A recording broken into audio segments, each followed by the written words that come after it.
Welcome to Movie Momentum. Leonardo DiCaprio is known for his portrayals of unconventional and complex characters, from a mentally handicapped boy in What's Eating Gilbert Grape to a ruthless stockbroker in The Wolf of Wall Street. He's worked with some of the most visionary directors in the business, such as Martin Scorsese, Quentin Tarantino, and Christopher Nolan. He's won many awards for his outstanding performances, which also included an Academy Award for The Revenant. But let's start with his earliest struggles. Leo's mom felt his kicks for the first time while admiring Leonardo da Vinci's artwork in Florence, Italy. It must have felt like a sign, so they decided to name him Leonardo. Born on November 11, 1974, his parents, George DiCaprio, who was a former comic book artist, and Irmelin DiCaprio, welcomed their only child into the world. Leo's journey into the acting world began at a tender age when he scored roles in TV shows like The New Lassie and Growing Pains in the early 90s. The big screen beckoned Leo in 1991 with his debut in the low-budget horror flick Critters 3. Now, Leo's career didn't start off easy. He struggled to find an agent who believed in him. One agent even suggested changing his name to Lenny Williams, but Leo stuck to his guns. Unfortunately, he faced a year and a half of joblessness and countless auditions before luck finally turned in his favor. But it was in 1992 that he caught a massive break when he starred alongside the legendary Robert De Niro in This Boy's Life, earning him heaps of well-deserved praise. Leo's career was far from over, and he ventured into independent films like The Basketball Diaries and Total Eclipse in 1995. And in 1996, Leo stole hearts everywhere as a dreamy Romeo in William Shakespeare's Romeo and Juliet, making him a bona fide teen heartthrob. But in 1997, Leonardo skyrocketed to international stardom with his role as Jack Dawson in the iconic film Titanic. Directed by James Cameron, this unforgettable love story turned Leo into a household name and made Titanic one of the highest-grossing films of all time. Despite being offered countless blockbuster roles, Leo decided to follow his artistic instincts and take on complex characters. In 2000, he stunned audiences in The Beach, followed by captivating performances in Gangs of New York and Catch Me If You Can in 2002. Leonardo's remarkable portrayal of Howard Hughes in The Aviator 2004 even earned him an Oscar nomination. Leo also teamed up with Scorsese for films like The Departed and Blood Diamond in 2006, where he played a diamond smuggler, earning him yet another Oscar nomination. In 2008, DiCaprio showed his versatility once again by starring as a cool and cunning CIA agent in Body of Lies. And if you thought the excitement couldn't get any better, Leo reunited with his Titanic co-star Kate Winslet in Revolutionary Road in 2008 and portrayed a mysterious U.S. Marshal in the thrilling Shutter Island in 2010,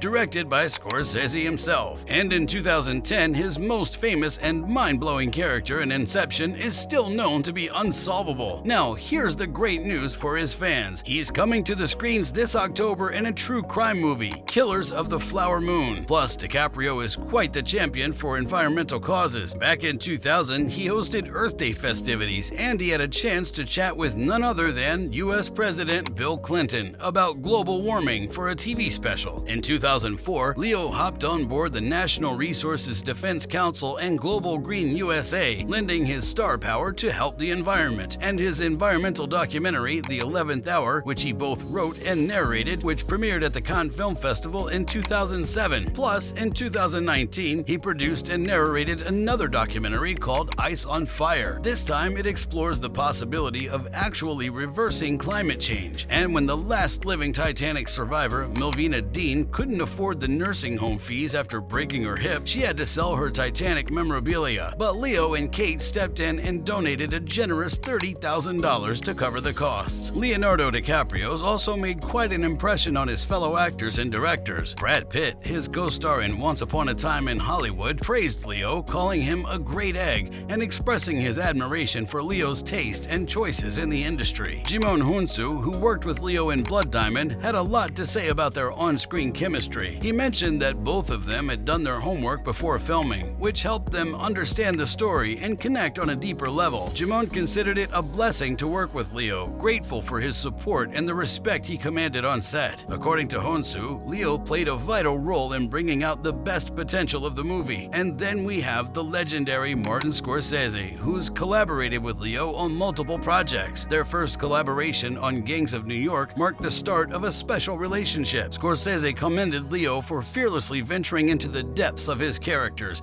adding that they may have had different backgrounds, but they were emotionally and psychologically connected. And that concludes our glimpse into Leonardo DiCaprio's remarkable journey. If you found this insight intriguing, like and subscribe to stay updated. Until next time, thanks for joining us. See you soon.